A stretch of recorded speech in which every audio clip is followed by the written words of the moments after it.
Depuis que je suis petit, j'ai toujours aimé jouer aux jeux vidéo. Et c'est une fois arrivé au collège que j'ai commencé à m'intéresser à leur développement.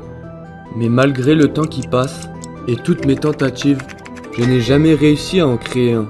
À chaque fois, mes ambitions étaient trop grandes pour une seule personne, et la moindre difficulté non prévue me faisait abandonner.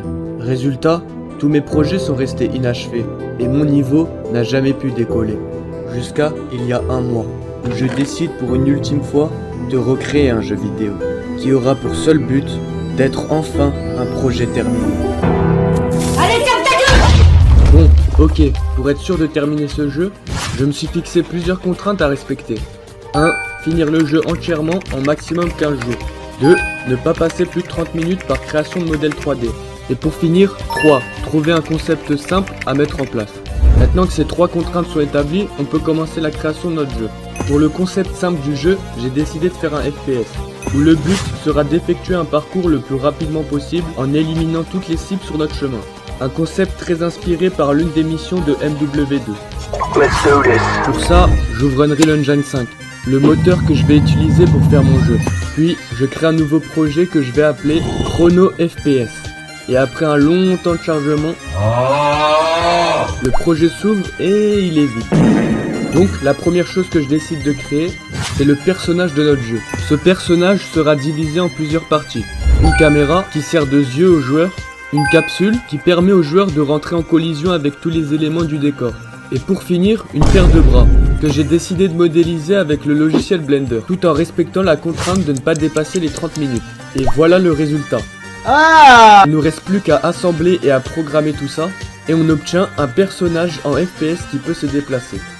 La prochaine étape à laquelle je décide de m'attaquer, c'est la création des différentes armes avec lesquelles le joueur pourra interagir. Pour ce projet, j'ai décidé d'en réaliser 3. Un pistolet, un fusil d'assaut et un sniper. Toutes les 3 seront également modélisées avec Blender. Et pour leur fonctionnement, voici la méthode que j'ai décidé d'utiliser. À chaque fois que le joueur va faire clic gauche avec une arme dans la main, je demande à Unreal d'utiliser un line trace. Ce node permet d'afficher une ligne qui part d'un point A à un point B. Dans notre cas, c'est le bout du canon jusqu'à une certaine distance donnée. Cette distance s'appelle la range, et elle correspond à la portée de l'arme. Plus elle est haute, plus le joueur peut tirer loin. Maintenant que ce système est mis en place, on sait où vise le joueur à chaque fois qu'il tire.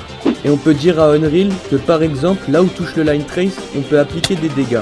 Ensuite, pour ajouter plus de réalisme au jeu, à chaque tir du joueur, j'ajoute les animations de tir, un muzzle flash qui part du bout du canon, les douilles expulsées qui partent du côté de l'arme, et pour finir, des effets d'impact. Voici le résultat final.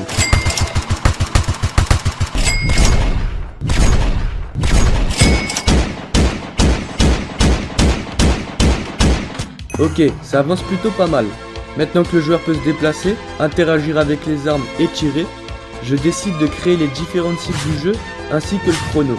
Pour les cibles, il y en aura 2 types. Les vertes sur lesquelles le joueur doit tirer pour finir le jeu et les rouges que le joueur doit éviter, sous peine de se prendre un malus de 1 seconde au chrono. Pour leur fonctionnement, c'est plutôt simple. Chaque cible possède une variable health, ce qui correspond à la vie des cibles. À chaque fois que le line trace d'une arme touche une cible, alors on soustrait une valeur de dégâts à sa variable health. Et si health atteint 0, c'est que la cible n'a plus de vie et elle est détruite. Maintenant que nos cibles sont terminées, on peut dire que tous nos éléments de gameplay sont opérationnels. Mais pour tous les rassembler, il nous manque un élément très important du jeu. Je parle évidemment de la map. Pour la créer, je ne me prends pas la tête.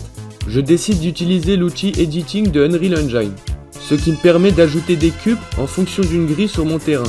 Une fois la structure créée, j'y ajoute mes cibles et 2-3 éléments de décor, ainsi qu'une trigger box à l'entrée du parcours, qui une fois traversée va permettre de lancer le chrono, puis une à la fin du parcours, qui permettra d'arrêter le chrono. Maintenant que la map est terminée, il ne me reste plus qu'une dernière étape, la création des différents menus du jeu.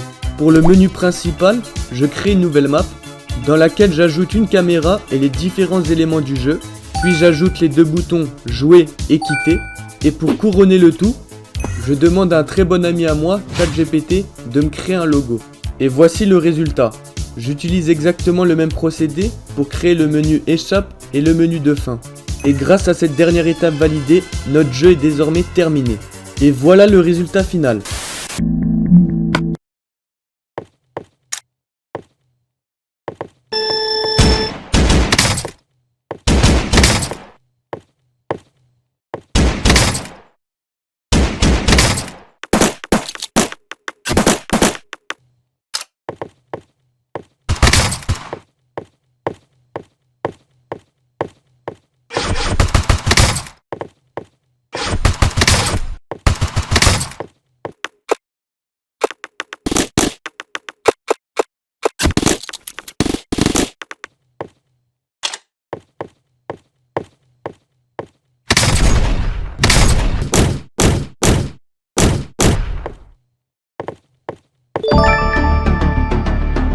C'est nul!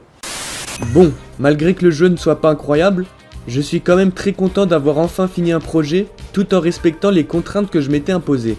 J'ai vraiment senti mon niveau monter et je sais que le résultat sur mon prochain jeu sera beaucoup plus propre. Si vous voulez tester le jeu, je mettrai un lien dans la description. Je vous remercie d'avoir regardé ma première vidéo et à la prochaine.